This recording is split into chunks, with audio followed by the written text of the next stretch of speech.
നമസ്കാരം. മലയാളി വാർത്ത ലൈഫിലേക്ക് സ്വാഗതം. വിവാഹേതര ബന്ധത്തിലുണ്ടായ 2 കുട്ടികൾ, ആ കുട്ടികളുടെ മരണവാർത്ത ഇത്രയും വർഷം ഒളിപ്പിക്കാൻ സാധിച്ചു 2 പേർക്ക്. കഴിഞ്ഞ ദിവസം തൃശ്ശൂരിൽ നിന്ന് പുറത്തു വന്ന വാർത്ത അക്ഷരാർത്ഥത്തിൽ കേരളത്തെ നടുക്കുന്നതായിരുന്നു. അതായത് ഈ വിവാഹേതര ബന്ധമാണ് ഇത്തരത്തിൽ കുട്ടികൾ ഉണ്ടാകുന്നതിലും ആ കുട്ടികളുടെ കൊലപാതകത്തിലേക്ക് നയിച്ചിരിക്കുന്നത്. പക്ഷേ ഇത് ആരും അറിയാതെ ഇവർക്ക് കാത്തു സൂക്ഷിക്കാൻ കഴിഞ്ഞു എന്നതാണ് ഈ സംഭവത്തെ സംബന്ധിച്ചുള്ള ഏറ്റവും നിർണായകമായ കാര്യം. പിന്നീട് ഇവർക്കിടയിലുണ്ടായ ചില അസ്വാരസ്യങ്ങളും വഴക്കുമാണ് ഇത്തരത്തിൽ ഈ കൊലപാതക വിവരം പുറത്തേക്ക് വരാൻ കാരണമായത്. തൃശ്ശൂർ പോലീസ് സ്റ്റേഷനിലേക്ക് കുട്ടിയുടെ അസ്ഥിയുമായി എത്തിയ യുവാവ് തനിക്ക് ഒരു പെൺകുട്ടിയുമായി ഉണ്ടായ ബന്ധത്തിൽ പിറന്ന കുട്ടിയുടെ അസ്ഥിയാണ് എന്ന ഒരു അസ്ഥികളുമായിട്ടാണ് പോലീസ് സ്റ്റേഷനിലേക്ക് യുവാവ് വന്നു കയറിയത്. ഈ സംഭവവുമായി ബന്ധപ്പെട്ടുള്ള കൂടുതൽ വാർത്തയിലേക്കാണ് നമ്മൾ കടക്കുന്നത്. വിശദമായി തന്നെ ഈ വാർത്ത നമുക്കൊന്ന് നോക്കാം. എന്താണ് സംഭവിച്ചത്, തൃശ്ശൂരിലെ സംഭവം എന്താണ് എന്നതടക്കമുള്ള വിശദാംശങ്ങളിലേക്ക്. കസ്റ്റഡിയിലുള്ള 21-കാരി അനീഷ വീട്ടുവളപ്പിൽ കുഴിയെടുക്കുന്നത് കണ്ടിരുന്നുവെന്നാണ് അയൽവാസി വെളിപ്പെടുത്തിയിരിക്കുന്നത്. കുഴിയെടുത്ത ശേഷം ബക്കറ്റിൽ എന്തോ കൊണ്ടുവരുന്നത് കണ്ടു. എന്താണ് ഏതാണ് എന്നൊന്നും അറിയില്ല. 2-3 കൊല്ലമായി താൻ ആ കാഴ്ച കണ്ടിട്ട് എന്നാണ് ഗിരിജ വെളിപ്പെടുത്തിയിരിക്കുന്നത്. പോലീസിന്റെ നിഗമനം ആദ്യ കുട്ടിയെ മറവ് ചെയ്ത സംഭവമായിരിക്കാം അയൽവാസി കണ്ടിരിക്കുന്നതെന്നാണ്. അനീഷ ആദ്യത്തെ കുഞ്ഞിനെ പ്രസവിച്ചെന്ന് പറയപ്പെടുന്ന സമയത്തായിരുന്നു വീടിന് പിന്നിൽ കുഴിയെടുക്കുന്നത് കണ്ടത് എന്നാണ് അയൽവാസിയായ ഗിരിജ പറഞ്ഞിരിക്കുന്നത്. വീടിന് പിന്നിൽ കൈക്കോട്ട് ഉപയോഗിച്ച് അനീഷ കുഴിയെടുക്കുന്നതും അതിനുശേഷം ഒരു ബക്കറ്റിൽ എന്തോ കൊണ്ടുവരുന്നതും കണ്ടു. ഇക്കാര്യങ്ങൾ താനാണ് നാട്ടിൽ പറഞ്ഞു പരത്തിയതെന്ന് ആരോപിച്ച് അനീഷയുടെ സഹോദരൻ അനീഷ് പോലീസിൽ പരാതി നൽകി. പിന്നാലെ വെള്ളിക്കുളങ്ങര പോലീസ് തന്നെ വിളിപ്പിച്ചു. താനല്ല പറഞ്ഞതെന്ന് പറഞ്ഞപ്പോൾ പോലീസ് തന്നെ വിട്ടയച്ചു. ഇനി ഇതുപോലെ ഉണ്ടായാൽ ഫോണിൽ വീഡിയോ എടുത്ത് സ്റ്റേഷനിലേക്ക് വരിക എന്ന നിർദ്ദേശമാണ് പോലീസ് ഗിരിജയ്ക്ക് അന്ന് നൽകിയത്. അനീഷ ഗർഭിണിയായ വിവരം നാട്ടിൽ എല്ലാവർക്കും അറിയാം. അനീഷയുടെ അമ്മ തന്നെയാണ് ഇത് സംഘത്തിൽ പറഞ്ഞതെന്നും ഗിരിജ വെളിപ്പെടുത്തുന്നു.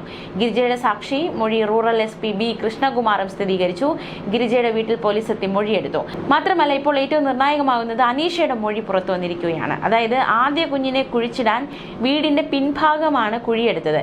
പക്ഷേ അയൽവാസിയായ ഗിരിജ കണ്ടതോടെ ആ സ്ഥലം മാറ്റി കുഴിച്ചിട്ടു എന്നാണ് അനീഷ മൊഴി നൽകിയിരിക്കുന്നത്. വീടിന്റെ ഇടതുഭാഗത്തെ മാവിൻ ചുവട്ടിൽ പിന്നീട് കുഴിച്ചിടുകയായിരുന്നു. യൂട്യൂബ് നോക്കിയാണ് അനീഷ പ്രസവിച്ചത്. വയറിൽ തുണി കെട്ടി ഗർഭാവസ്ഥ മറ്റുള്ളവരിൽ നിന്ന് മറച്ചുവെച്ചു. ലാബ് ടെക്നീഷ്യൻ കോഴ്സ് പഠിച്ച വ്യക്തിയാണ് ഈ അനീഷ. അതുകൊണ്ട് തന്നെ ആ പഠനമെല്ലാം പ്രതിക്ക് അനുകൂലമായി മാറി. പ്രസവകാലം മറച്ചു പിടിക്കാൻ ഇറുകിയ വസ്ത്രങ്ങൾ ഒഴിവാക്കി. ആദ്യ കുഞ്ഞിനെ കുഴിച്ചിടാൻ വീടിന്റെ പിൻഭാഗത്ത് ആദ്യം കുഴിയെടുത്തതും മാത്രമല്ല പിന്നീട് സ്ഥലം മാറ്റിയതടക്കമുള്ള നിർണായക വെളിപ്പെടുത്തലാണ് അനീഷ ഇപ്പോൾ നടത്തിയിരിക്കുന്നത്. ആദ്യ കുഞ്ഞിന്റെ മൃതദേഹ അവശിഷ്ടങ്ങളിൽ നിന്ന് മരണകാരണം കണ്ടെത്തുക വെല്ലുവിളിയാണ് എന്നാണ് വിദഗ്ധർ വ്യക്തമാക്കുന്നത്. കൊലപാതകം നടന്ന് 4 കൊല്ലം കഴിഞ്ഞു. അതുകൊണ്ട് അവശിഷ്ടങ്ങൾ കണ്ടെത്തുക വലിയ വെല്ലുവിളി തന്നെയാണ്.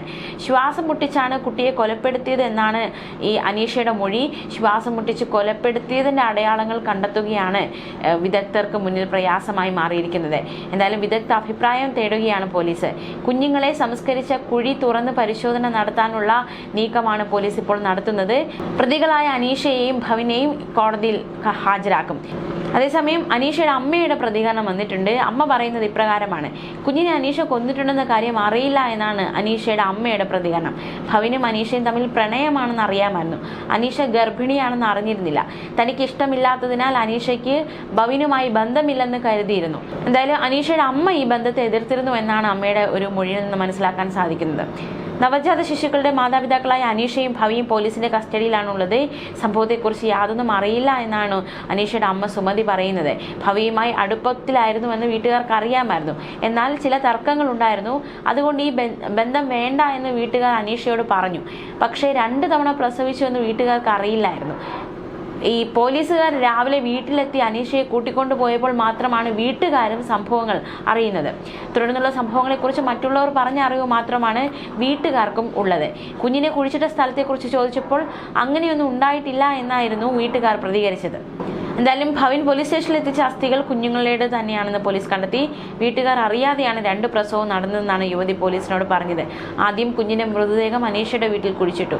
രണ്ടാമത്തെ കുഞ്ഞിന്റെ മൃതദേഹം ഭവിന്റെ വീട്ടിലാണ് അടക്കിയത്. നിമഞ്ജനം ചെയ്യാനായി സൂക്ഷിച്ച അസ്ഥിയുമായാണ് പ്രതിയായ ഭവിൻ ശനിയാഴ്ച അർദ്ധരാത്രിയോടെ പുതുക്കാട് പോലീസ് സ്റ്റേഷനിലെത്തിയത്. വിവാഹേതര ബന്ധത്തിലുണ്ടായ 2 നവജാത ശിശുക്കളെയാണ് ഇവർ കൊലപ്പെടുത്തി കുഴിച്ചിട്ടത്. അതിന്റെ അവശിഷ്ടങ്ങൾ തന്റെ കൈവശമുണ്ടെന്നും പറഞ്ഞ് പൊതിക്കെട്ടുമായിട്ടാണ് തൃശ്ശൂർ പോലീസ് സ്റ്റേഷനിലേക്ക് ഭവി എത്തിയത്. തനിക്ക് പെൺസുഹൃത്തിലുണ്ടായ കുട്ടികളുടേതാണ് അസ്ഥി എന്നായിരുന്നു യുവാവിന്റെ വെളിപ്പെടുത്തൽ.